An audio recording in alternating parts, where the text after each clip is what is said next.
করিয়ে দিতে চাই। একই সাথে যারা উপদেষ্টা রয়েছেন, আজকে আমরা অনেক উপদেষ্টাদেরকে দেখেছি খুনিদেরকে পুনর্বাসন করার বক্তব্য দিতে।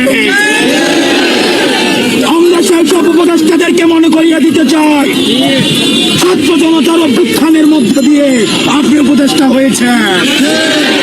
সুতরাং যখন কোন বক্তব্য দিবেন, আপনার সামনে যেন 5ই আগস্টের গণভবনের চিত্রটা মাথায় থাকে। আপনার সামনে যেন 5ই আগস্টের পার্লামেন্টের চিত্রটা মাথায় থাকে। যারা স্বৈরাচারকে পুনর্বাসন করতে চায়, যারা খুনি হাসিনাকে পুনর্বাসনের মতো বক্তব্য দিতে চায়, আমরা ছাত্র জনতা যেভাবে তাদেরকে উপদেষ্টা বানিয়েছি, একইভাবে গদি থেকে ছুড়ে নামাতে আমরা দিতে পারব। আজকের এই মঞ্চ থেকে আমি 3টি দাবি জানাতে চাই। 1 নম্বরে, যারা খুনিদেরকে পুনর্বাসন করার জন্য ব্যাকস্টেজে মেকানিজম করছেন, আপনাদের এই প্লটিং এর আমরা 20 দাঁত ভেঙে দিব। এবং আমরা বলতে চাই, আমরা সচেতন করে দিতে চাই উপদেষ্টাদের, আপনারা সচেতন হয়ে যান। আপনাদেরকে ছাত্র জনতা প্রতিহত করবে। সুতরাং খুনিদেরকে পুনর্বাসন করার কোন ধরনের চিন্তা আপনারা করবেন না। আমার 2 নম্বর আহ্বান মিডিয়া ভাইদের প্রতি, গণমাধ্যমের সাথে আমাদের সৌহার্দ্যপূর্ণ সম্পর্ক, আমাদের তাদের সাথে সৌহার্দ্যপূর্ণ সম্পর্ক ছিল, আছে এবং থাকবে। আমাদের আন্দোলনকে সার্বজনীন করার ক্ষেত্রে গণমাধ্যমের অবদান অনস্বীকার্য। এই ফ্যাসিজমকে উৎখাত করতে গণমাধ্যমের ভূমিকা অনস্বীকার্য।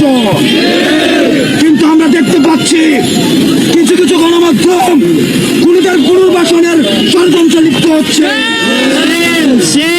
আমরা আপনাদেরকে হুঁশিয়ার করে দিতে চাই, আমরা আপনাদেরকে আহ্বান করতে চাই, আপনারা জনতার কাতারে নেমে আসুন।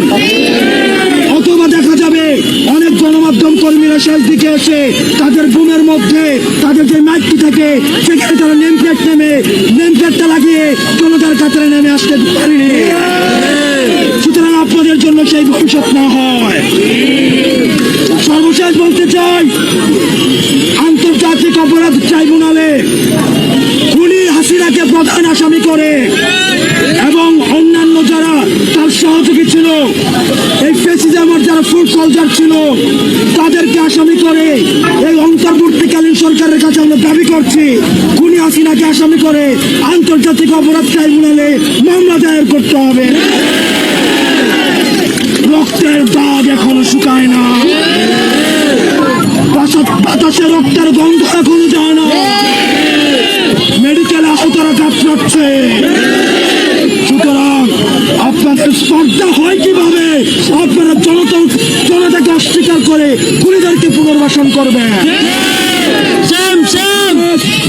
যারা শিক্ষার্থী এখানে রয়েছেন, আমরা আপনাদেরকে বলতে চাই, ক্যাম্পাসে ছাত্রলীগের চলে আসা দখলদারিত্বের যে রাজনীতি, হল দখলের রাজনীতি, ক্লাসরুমের যে রাজনীতি, স্বৈরাচারকে ফুড সোলজার হিসাবে পালন করার যে রাজনীতি, এই রাজনীতি ক্যাম্পাসে পুনর্বাসন আর কোনোদিন হবে না, কোনো দলের মধ্য দিয়েই হবে না।